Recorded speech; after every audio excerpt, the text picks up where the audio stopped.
In the Galactic City on Coruscant, the Sith Lord Darth Sidious had just executed Order 66, sentencing all of the Jedi to their deaths. Nowhere was this more apparent than aboard a Republic cruiser returning from Mandalore, as the 501st Legion turned upon the former Jedi padawan Ahsoka Tano. The padawan is somehow able to escape the initial flurry of attacks, freeing the captured Maul, who had himself been on the receiving end of separate orders from Sidious, and he managed to cause enough chaos with his dark side powers to find his way to the hangar. Meanwhile, Ahsoka had managed to remove the inhibitor chip from her most trusted clone trooper Commander Rex, and they try but fail to stop Maul from escaping on one of the last ships available. In the end, they take advantage of the ship burning in the atmosphere of the moon to find a Y-wing bomber and escape, but the damage had been done as they were forced to live a life running from the chasing Empire. But what if Ahsoka and Rex had managed to escape on the first ship with Maul? Would their roles with the rebellion be altered? As you'll discover, their quicker escape could have changed all of their futures. As ARC Trooper Jesse pointed his blasters at Ahsoka and Rex, the droids have finally performed their task and collapsed to the floor in their hangar, knocking out a large majority of the clones. As Maul begins his own escape to the solitary shuttle, the Zabrak cleverly pushes them both into a pit and begins to initiate a starting procedure for the ship to depart. Maul suddenly felt a massive lurch, as from behind the ship, Ahsoka had used the Force to hold the ship in the hangar, whilst being defended by Rex. Despite Maul's best efforts, the shuttle began to slowly creep back to the ground, grinding to a stop before it could take off. Ahsoka and Rex leapt away from the fire of the 501st Legion and into Maul's shuttle, before vanishing into hyperspace, leaving the cruiser and Ahsoka's troops to fall to their deaths. The former Republic warriors landed on the planet of Florrum with Maul, and their hatred for each other was balanced by their common enemy in Darth Sidious. Maul was amused and smug at how he had been correct in his premonitions of the Jedi falling, but they were in even greater danger from the Empire. Maul once again offers his help in defeating Sidious, with their journey becoming more and more treacherous, and Ahsoka and Rex reluctantly agree, as they had lost everything. Maul is eager to get going, and leaves Ahsoka and Rex on the planet to fend for themselves, as he ventured back to his home planet of Dathomir, and reasserted his authority over his criminal enterprise. The former Jedi and clone trooper trudged through the rocky and dust-filled terrain, both physically exhausted and psychologically wounded from the loss of everything they had fought for. Eventually, they make their way to the familiar surroundings of Hondo's ruined base, and find that the Weequay pirate was seated alone. Like the Jedi, Hondo's gang had been split apart, but by internal conflict, and with the pursuing Empire, he was forced to undertake operations on his own.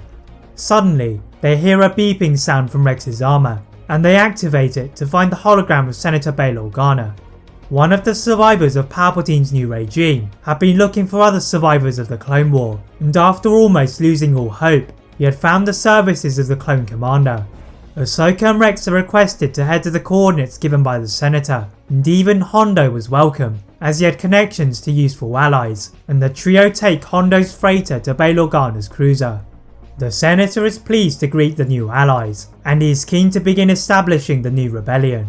Jedi Master Obi-Wan Kenobi had just departed for Tatooine, as he sought to complete his mission of protecting Anakin's son Luke Skywalker from the wrath of the new Empire, and he received another surprising transmission from Bail Organa. Ahsoka and Obi-Wan were unwilling to discuss the fate of Anakin, and instead began to argue about the alliance with Maul. Obi-Wan was skeptical of the crafty Zabrak, and knew that one of the aims was to kill him, but Ahsoka was insistent that they needed his knowledge to understand the enemy. The rebel members leave the frustrated Obi-Wan, and Bail dispatches Rex to use his knowledge of the galaxy and search for any remaining clone troopers to bring to their cause, whilst Ahsoka is instructed to bring any Force sensitives to Yoda, as well as assist Maul in opposing the Empire with his criminal enterprise. Beginning her journey through to the ship's hangar, she hears the familiar noises of the astromech droid R2-D2, and she was pleased to see that it had survived with C-3PO before taking off in a T-6 shuttle.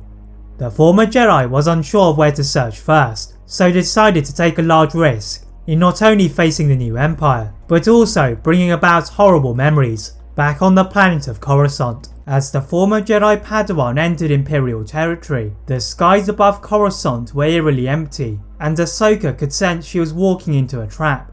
She had been warned by Senator Bail Organa about the beacon that had been previously transmitted from the Jedi Temple before Obi-Wan had recoded it, but nothing could have prepared her for the trail of destruction that Order 66 had caused.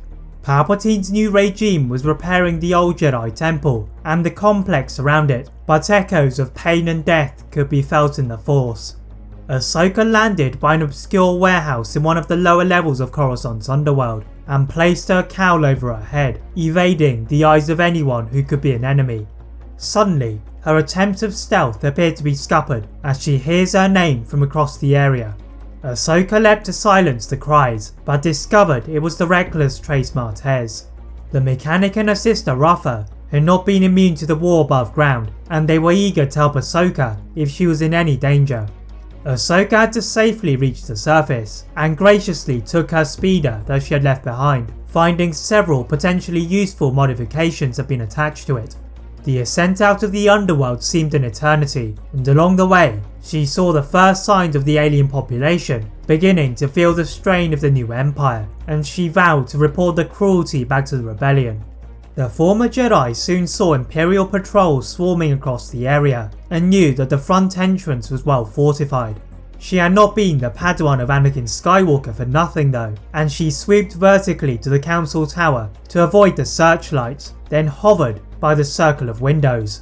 Igniting her lightsabers, the room was lit in a blue glow, but she soon wished she had never arrived as the bodies of younglings were scattered across the floor. She tried to look for any sign of life in the chamber, but the only pulse she could feel was her own, and she moved to the lower levels. The other floors were equally bloodstained, this time with knights, masters and padawan learners as well, and Ahsoka crept towards the security station at the base of the High Council Tower. Her curiosity got the better of her, and she looked through the security recordings to discover the horrible truth that Anakin had turned to the dark side and killed all of the Jedi.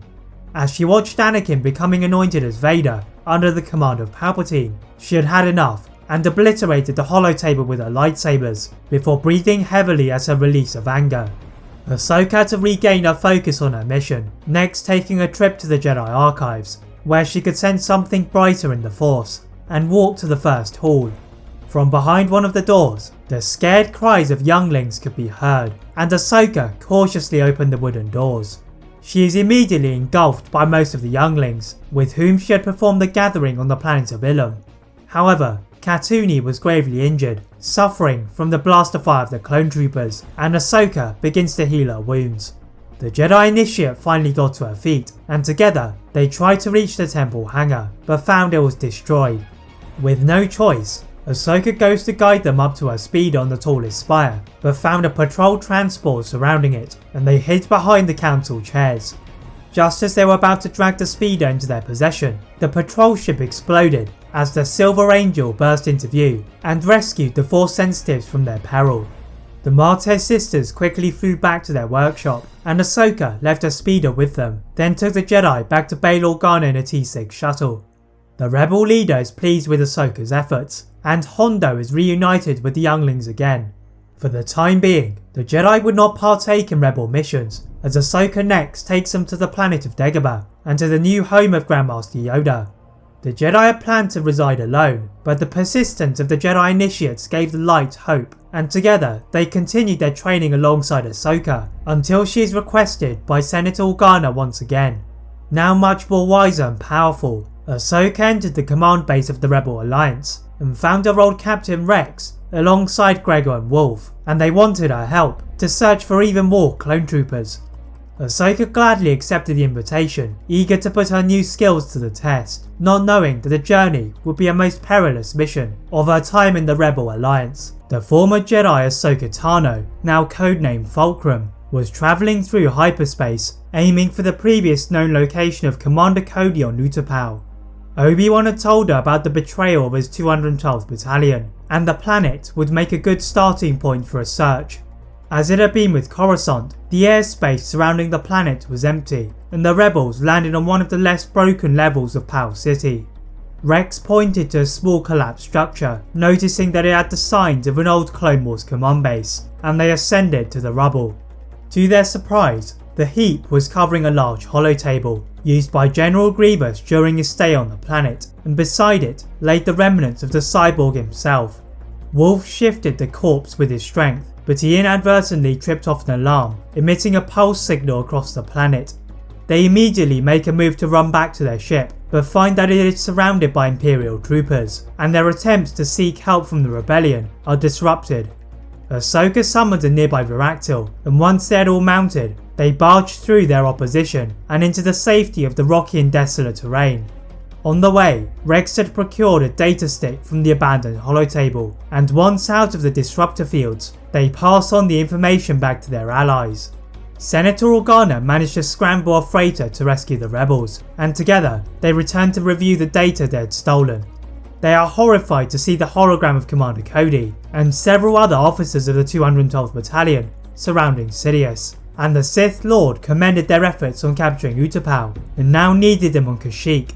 Ahsoka and the former clones thus begin their journey to the forest-covered planet, and the powerful Force user felt pain like she had done at the Jedi Temple. The sound of their ship is muffled by the roars of the Wookiees, who were becoming enslaved by the Empire, and they had to help free them.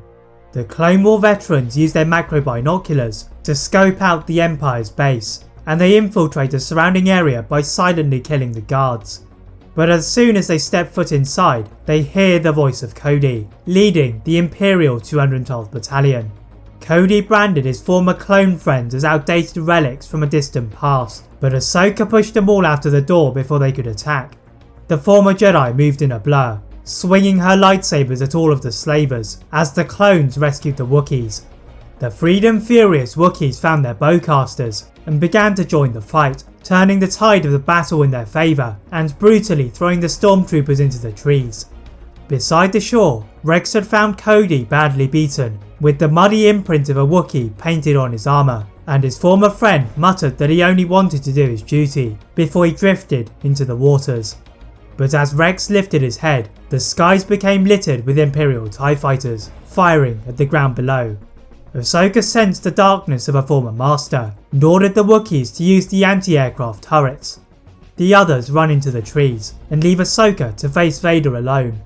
The Sith apprentice could feel the power from his old padawan, but it paled in comparison to the dark side, and together they could perhaps defeat the Emperor.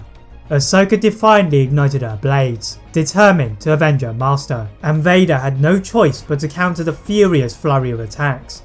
Despite Ahsoka's training, she began to struggle against her old master, retreating into the trees, where the Wookiees had laid a trap, roasting the electronic circuits in the Sith with a power surge.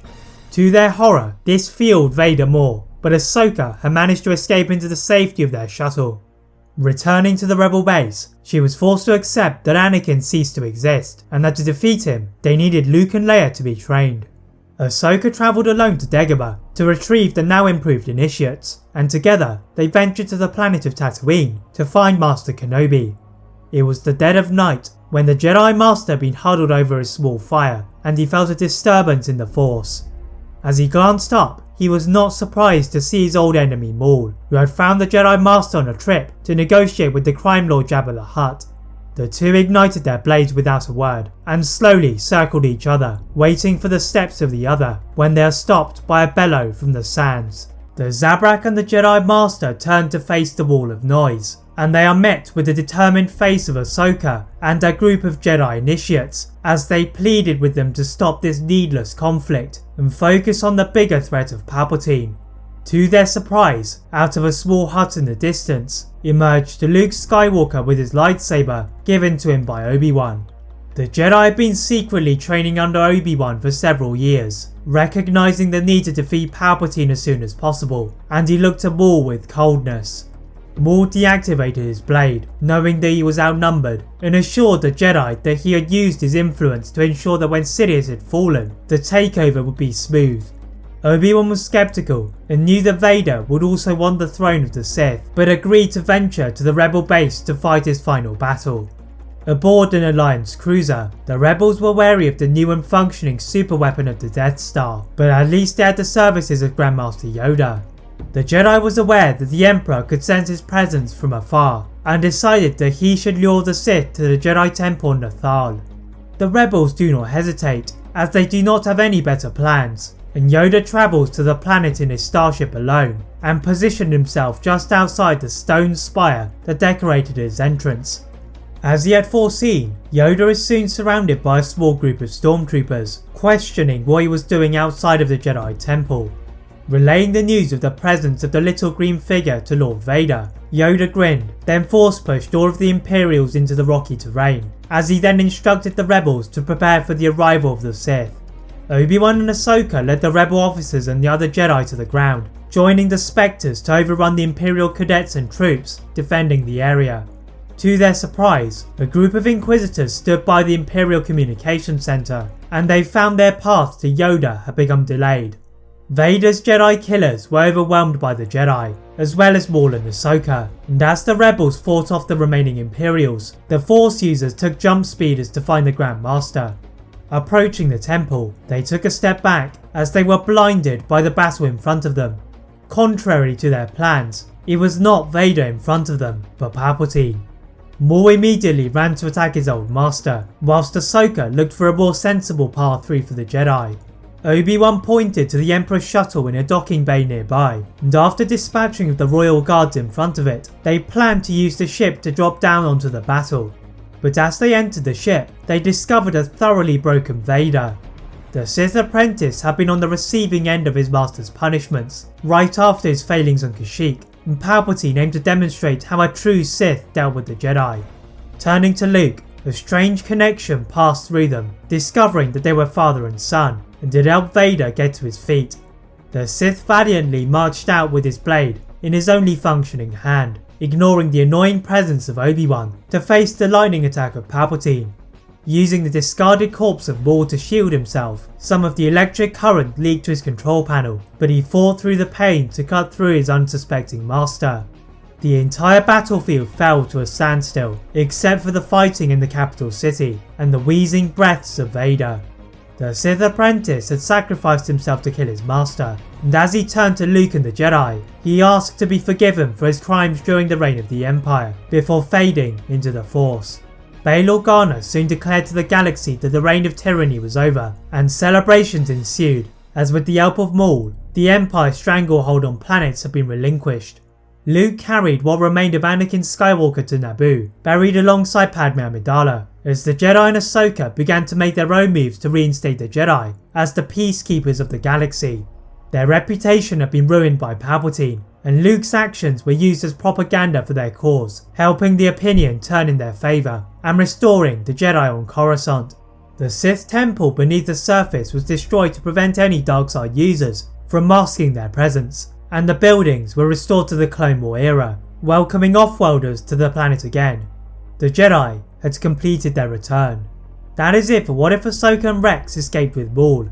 If you enjoyed this What If, please like this video, turn on that notification bell, click that subscribe button on this channel, as well as on my other channel What If Films. And as always, leave a comment on what if you'd all like to see next, and how I can improve my videos. Thank you all very much for watching, and see you next time.